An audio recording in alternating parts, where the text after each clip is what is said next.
Hello guys, welcome back with me. Don't forget to like, comment, share, and subscribe.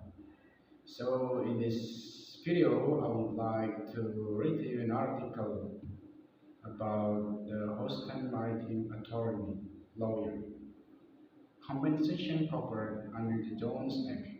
Although working on a ship or any type of vessel can be a lucrative profession, it is inherently dangerous. This is one of the reasons why the Jones Act was put in place in 1920 when Congress passed the Merchant Marine Bill. The Jones Act encompasses many aspects regarding shipping, trade, and port rules.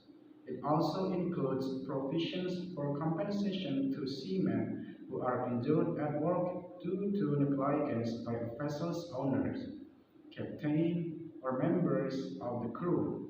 If injuries occur due to the carelessness and negligence of another party, employers may be responsible for compensatory damage. Jones Act Seamen's compensation categories. The Jones Act compensation rules were based on existing laws that cover railway employees.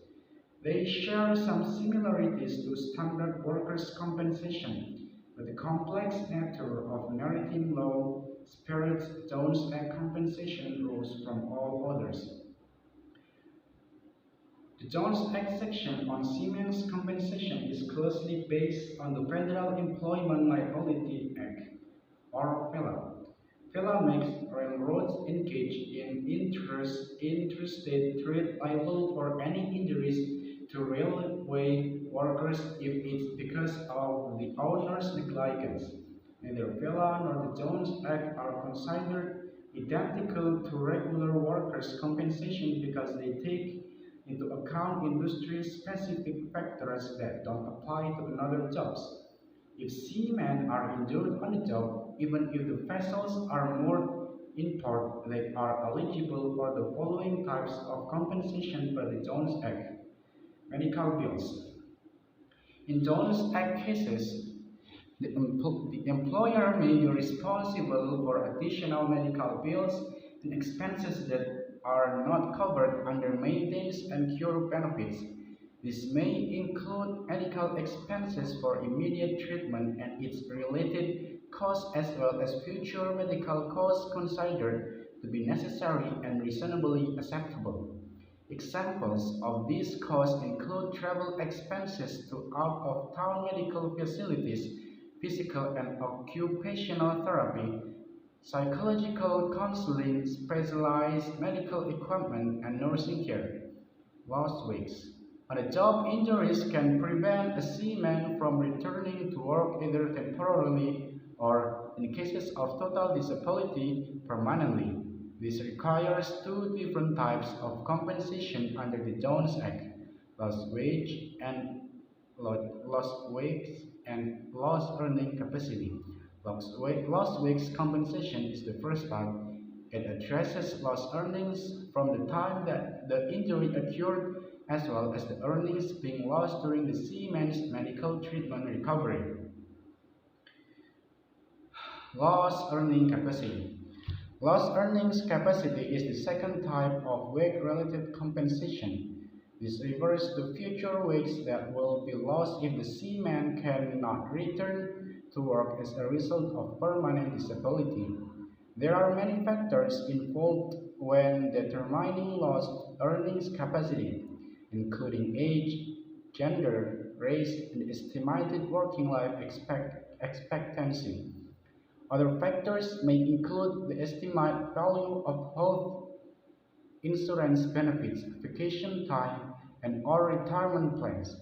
In some cases, anticipated promotions can be taken into consideration, provided that the seaman can show enough proof. Loss of enjoyment of life. Serious injuries and disabilities not only reduce maritime workers' capacity to earn a living, but they can also take away their ability to enjoy life. Loss of mobility, constant pain, and lack of physical stamina prevent injured seamen from enjoying many leisure activities, or spending time with friends, family, or loved ones. Pain and suffering. As in non-maritime personal injury law, the Jones Act allows for pain and suffering compensation. In legal terms, pain and suffering cover the two aspects of plaintiff's health: injuries to the body and the psychological stress caused by those injuries. An injured seaman may be awarded pain and suffering compensation for ages, inability to perform physical activity, disfiguring scares, depression, and shortened life expectancy. Pain and suffering compensation is often granted in addition to general damage awards. Additional resources. If you are a seaman and you have been injured while on the job, you may qualify for the previously mentioned damage. It's important to understand your legal options and rights before signing an insurance paperwork. In fact, signing over rights prematurely is a common mistake that many seamen make. Learn your rights and options following a maritime injury. Fill out our contact form to learn more information about your rights and what you can do. Jones Act and Glycans.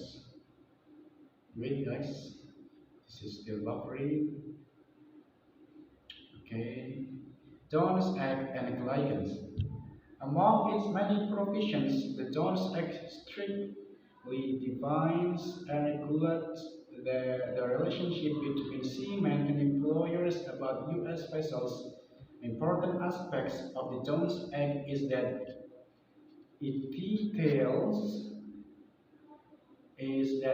deals with seamen's rights in cases where negligence leads to job-related injuries. Before the Jones Act was enacted, seamen had no legal way to get compensation if a shipman owner, captain, or another seaman's negligent action caused them to get hurt while on the job. Workers' compensation versus Jones Act. Unlike workers in other fields of work, seamen are usually not covered under workers' compensation insurance. They are, however, entitled to file personally injured claims against their employer under the same laws that cover railroad employees. When it was passed in 1920, the Jones Act allowed seamen to have same legal resource granted to train workers by the Federal Employer Liability Act or FELA. For a maritime law, injured seamen can sue for negligence damage if they can prove their employer did not provide a safe work environment or gave improper orders that caused the accident.